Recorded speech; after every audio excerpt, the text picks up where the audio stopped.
आत्माओं, गृहस्थ गीता का 8वां अध्याय, धर्म ध्यान सच्चा ध्यान, पेज नंबर 77, दूसरे नंबर का ध्यान है अपाय विषय। कल मैंने आपसे चर्चा की थी आज्ञा विषय धर्म ध्यान पर। आज हमारी चर्चा है अपाय विषय धर्म ध्यान। आचार्य बट्टेकर स्वामी जो मूलाचार ग्रंथ जिन्होंने लिखा है, उन्होंने एक श्लोक के माध्यम से उस अपाय विषय धर्म ध्यान पर प्रकाश डालने का प्रयास किया है।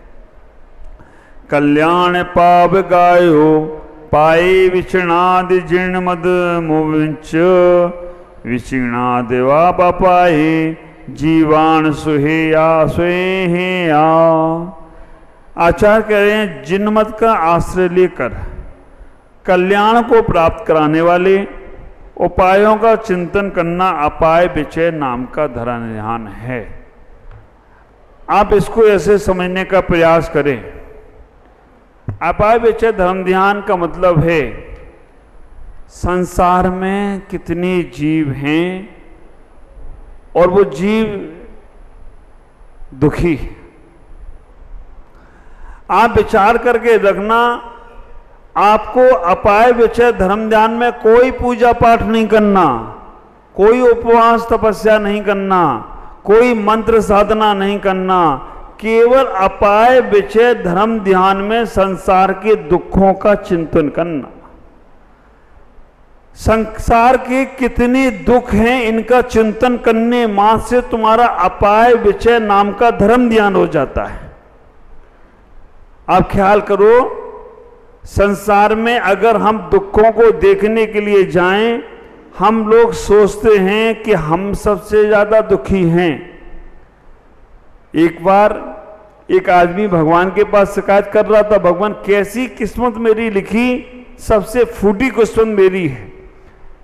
संसार में मुझसे ज्यादा फूटी किस्मत, मेरे से ज्यादा दुर्भाग्यशाली, मेरे से ज्यादा दुखी और कोई नहीं होगा, भगवान से कह रहा था। भगवान ने कहा ठीक है, एक दिन हम आयोजन कर लेते हैं और सब लोग अपनी अपनी दुख की पोटली हमारे पास लाना। सब लोग अपने अपने दुखों को लिख लो, एक दिन मैं बुलाऊंगा और सारे दुखों को तुम्हारे हटा दूंगा, दुख के लिख के लाओ। तो कोई एक पोटली लेके आया, कोई 2 पोटली लेके आया, कोई गाड़ी भर के लाया, इतने दुख लोगों के पास, कोई ट्रक भर के लाया, कोई ट्रेन भर के लाया। भगवान के सामने सबने अपने अपने दुखों का पिटारा खोल के रख दिया। भगवान ने कहा ठीक है, अब विचार करके रखना। ये प्रतियोगिता 6 महीने चली। उन्होंने कहा कि सब लोग अपने अपने दुख ले आए, अब इसमें से आप एक दूसरे के दुख देखो, जिसके दुख कम लगे उसका पोटला तुम हमारे पास ले आओ, जिसका सबसे कम दुख वाला पोटली हो वो मेरे पास ले आओ। मालूम, सब आदमी अपनी अपनी पोटली लेके आए। उन्होंने कहा मेरे से ज्यादा दुख तो पड़ोसी के। जब तक तुम ऊपर से देख रहे हो, जब तक तुम ऊपर से समझ रहे हो ना, तभी तक तुम्हें लग रहा है कि वो सुखी। जब उसके अंदर झांक कर देखोगे ना, तो तुम कहोगे तुमसे ज्यादा सुखी संसार में कोई नहीं। ख्याल करना, कई बार कई लोग वीडियो लाके दिखाते हैं, एक बच्ची है जिसके दोनों हाथ नहीं हैं, यहां से कटे हुए दोनों हाथ, कितने दुख होंगे उसके पास। लेकिन जब उसका इंटरव्यू लिया जाता है ना, उसकी सैलरी है महीने की 1,00,000-2 लाख रुपया, बड़ी कंपनी में काम करती है, सारे काम अपने हाथ से करती है। उसके हाथ है ही नहीं तो हाथ से करती क्या है? सारे काम पैर से करती है। खाना भी वो पैर से खाती है, कपड़े भी पहन लेती है, गाड़ी तक चलाती है। आप विचार करके रखना, गाड़ी तक वो चलाने का प्रयास करती है इन पैरों से, और ये हाथ वाले क्या करती है?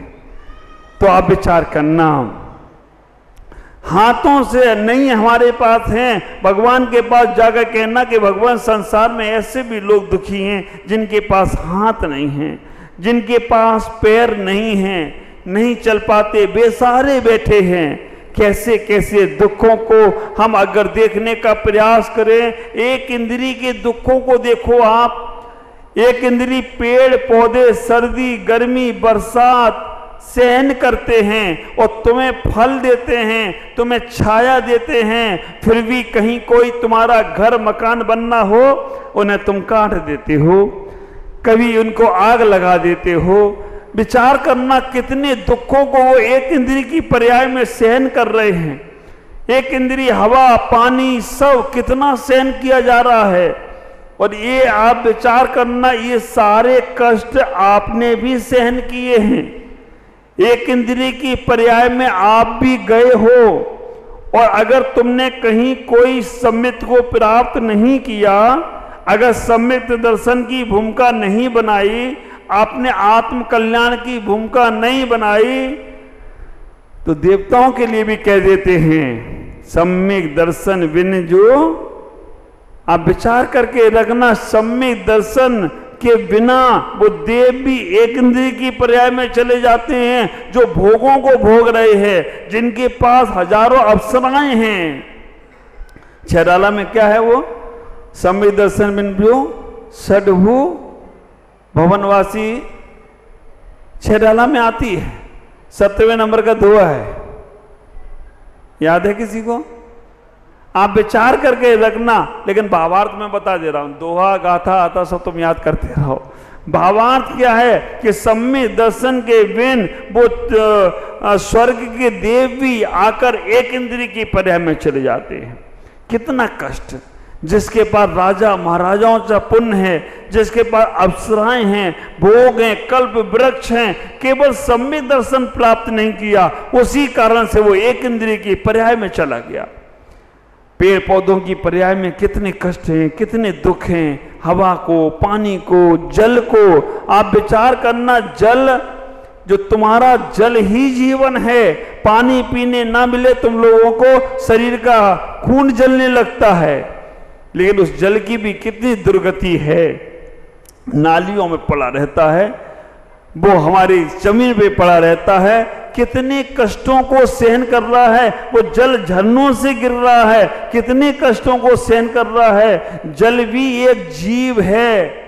आपने कभी विचार किया जल परमात्मा बन सकता है? उसे पानी के अंदर भी भगवान बनने की शक्ति है, लेकिन अभी कहां पड़ा है? अभी नालियों में गटरों में सड़ रहा है। कितने कष्टों को वो सहन कर रहा है। उनके दुखों का चिंतन करो।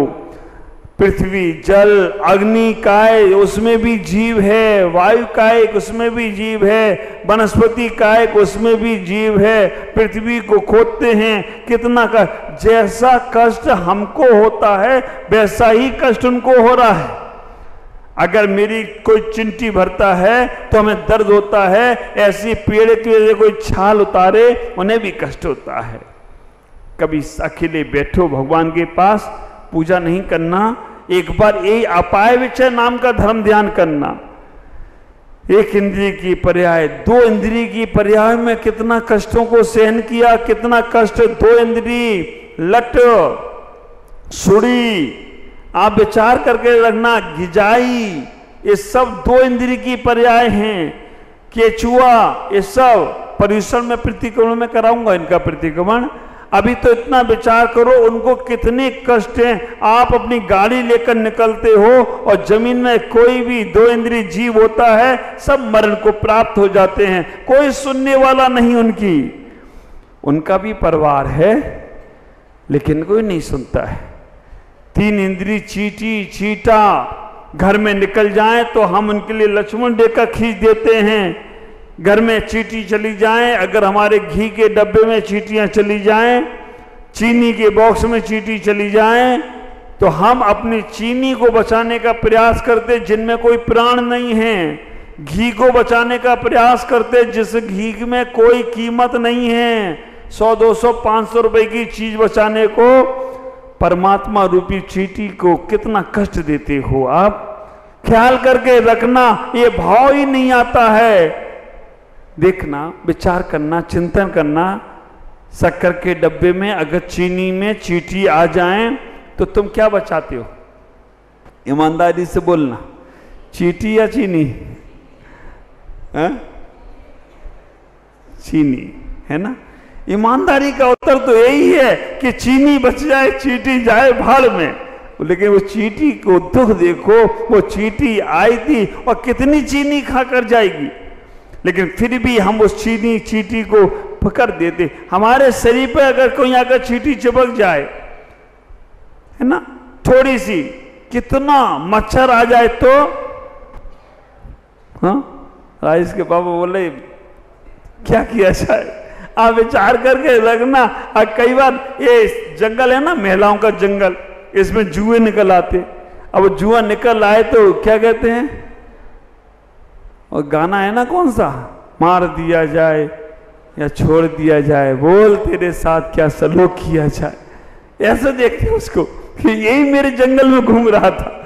ख्याल करना, उनके कष्टों को सोचो एक बार। 3 इंद्री 4 इंद्री के कष्टों को देखो। थोड़ा सा कहीं गंदगी होती है, मक्खी मच्छर आ जाते हैं और हम एक झटके में उनके प्राण चले जा रहे हैं। उनके अंदर भी भगवान बनने की शक्ति है। पंचेंद्री तिरंचों के कष्टों को देखो, एक बार चिंतन करना। और ये तुम्हारा नागालैंड तो ऐसा लैंड है, कोई भविष्य, कोई भी जन्म में यहां जन्म नहीं होना चाहिए। आप विचार करके लगना, हो तो जैन खानदान में हो जाए, मारवाड़ी में हो जाए, लेकिन जो नागालैंड के नागा लोग हैं, भगवान ही मालिक है। आप विचार करके लगना, हम कैसे उनके कष्टों को देखो एक बार, उनके जीवों के कष्टों को विचार करो। चीटी चीटा, मक्खी मच्छर, सांप बिच्छू, है ना, कुत्ते सुअर, सब कितना कष्ट होता। उनका भी परिवार है, आंखों से आंसू निकलते हैं। गाय को लोग कैसे मार देते हैं, ये चिंतन करना, भगवान से कहना, भगवान ये कैसे इनका बचाव हो सके, कैसे बच सके। और मैं आपसे कहना चाहता हूं, जब हमारी ऊर्जा इस प्रकार की जाएगी, ये कैसे बच सके, इनका बचाव कैसे हो, इसका चिंतन कैसे हो, इनकी जब ऊर्जा ऐसी जाएगी तो वातावरण पवित्र होगा। वातावरण में ऊर्जाएं सकारात्मक जाएंगी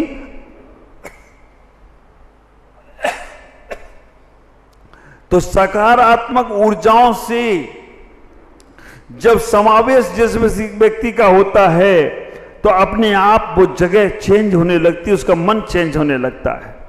हमारे अंदर भावनाएं जरूर हों।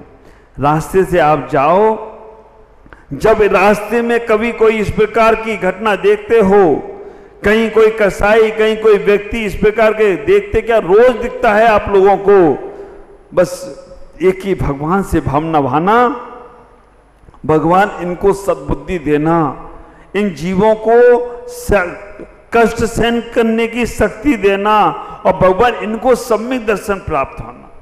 क्योंकि सम्यक दर्शन के अभाव में ही ये सारे दुख पा रहे हैं। संसार में सम्यक दृष्टि दुखी नहीं होता है। और हमारे आचार्य समुद्रवत स्वामी कहते हैं रतनकांत साहब का आचार्य में, सम्यक दर्शन शुद्धा नारक तिर्यक नपुंसक स्तुत्वानी। आप विचार करना, सम्यक दृष्टि कभी भी नरक की पर्याय को प्राप्त नहीं होता है, तिर्यंच की पर्याय को प्राप्त नहीं होता है, स्त्री की पर्याय को प्राप्त नहीं होता है, दरिद्र नहीं होता है, अपंग नहीं होता है। सम्यक दृष्टि केवल और केवल देवगति को ही जाता है। हे भगवान, इस सभी जीवों को सम्यक दर्शन प्राप्त हो जाए। सम्यक दर्शन प्राप्त होते ही उनकी प्रवृत्तियां बदलती जाएंगी, सद्बुद्धि मिले। हे भगवान, इन जीवों को जो कष्ट हो रहा है, इन कष्टों से इनको सहन करने की शक्ति मिली। ऐसा चिंतन बार बार करना, ऐसा मनन बार बार करना। आप विचार करके रखना, ये पंचेंद्रीय जीवों के बारे में सोचना, रोज भगवान से कहना, हे भगवान, हम ऐसे प्रांत में हैं जहां पर सर्वत्र हिंसा का तांडव है। हे भगवान, आप अपना कभी ये प्रभाव दिखाओ कि एक दिन के लिए भी पूरा सर्वत्र शाकाहार में लोग अपना लें जीवन में। एक दिन के लिए भी इनके मन परिवर्तित हो जाएं, एक दिन के लिए भी इनकी भावना हो जाए, हजारों लाखों जीव जीवित हो जाएंगे। ख्याल करना, आपके मन में आएगा भगवान भावना भावने से होगा क्या? एक छोटी सी चिड़िया आग बुझाने का प्रयास करती है ना, आप विचार करना, चिड़िया आग बुझाने का प्रयास करती है, कौवा बोलता है ये छोटी सी चिड़िया तेरे इस चोंच के पानी से आग बुझने वाली नहीं है। चिड़िया बहुत अच्छा उत्तर देती है, वो कि इतना ही कहती है, कौवा कौवा भैया हमें मालूम है मेरी चोंच के पानी से ये आग नहीं बुझेगी, लेकिन फिर भी मैं बुझाने का प्रयास करूंगी। क्यों? क्योंकि जब भी इस आग का इतिहास लिखा जाएगा तो मेरा नाम आग लगाने वालों में नहीं, आग बुझाने वालों में लिखा जाएगा, इसलिए मैं प्रयास करती रहूंगी। तो आप अपने मन में भावना भाते रहो, हे सब जीवों की रक्षा हो, यहाँ के जो जीव हैं उन्हें सद्बुद्धि मिले। ख्याल करना, आपका अपाय विषय धर्म ध्यान होगा। नमोकार मंत्र एक बार कम पढ़ो, मन में ये भावना भाव, सब अच्छा हो सबका अच्छा हो, सब अच्छा हो सबका अच्छा हो। भगवान से बोल के आओ, भगवान सब अच्छा हो सबका अच्छा हो, और इतना भावना भाव जब कभी। और देखो, विचार करना, चिंतन करना, नरक गति में भी दुखों को सहन किया है। यहाँ पर जो लोगों ने गलत गलत तरीकों से पैसा कमाया है या गलत व्यापार से पैसा कमाया है, उनको नरकों में उनका ही शरीर काट के खिलाया जा रहा है। कितने कष्ट है। नारकी जीव मरना चाहते हैं लेकिन मर नहीं पाते, क्योंकि उनका अकाल मृत्यु नहीं है। जो लोग, कितने कष्ट। कलकत्ता की वो घटना आप सब लोगों ने सुनी है, एक लेडीज डॉक्टर को किस नरसंहार के साथ उसका जीवन समाप्त कर दिया। यहीं के ऐसे लोगों को नरक में गरम लोहे की पुतली से चिपकाया जाता है, इतना कष्ट उन्हें उठाना पड़ता है। विचार करना, संसार में हर किसी को इतने कष्ट हैं। भगवान हम बहुत सुखी हैं, हमसे ज्यादा संसार में कोई सुखी नहीं है, क्योंकि हमने दूसरों के कष्टों के बारे में देखा नहीं। ख्याल करना, दो बातें हमेशा याद रखना। जब तुम्हें अहंकार आए ना, आई एम समथिंग, मैं भी कुछ हूं, तो अपने से ऊपर वाले को देखना तुम कुछ नहीं हो, उसके सामने बिल्कुल छोटे से हो। और जब तुम्हारे मन में नर्वस भाव आए, हीन भाव आए, तो अपने से नीचे वाले को देखना कि तुमसे भी नीचे कोई है। जब ऐसा भाव आएगा तो तुम्हारा सर्वत्र अपना जीवन अच्छा होता चला जाएगा। आज इतना ही कहूंगा। नरक गति के भी दुख बहुत हैं, उनके बारे में चिंतन करना। हे भगवान, उन्हें भी सम्यक दर्शन की प्राप्ति हो। देव गति की और मनुष्य गति के दुखों का वर्णन करूं तो बहुत विस्तार होता जाएगा, लेकिन आज इतना ही कहना चाहूंगा। आप संसार के जीवों के दुखों का चिंतन करोगे तो अपाय विचय धर्म ज्ञान होगा। आज इतना ही। ओम नमः जय गुरुदेव।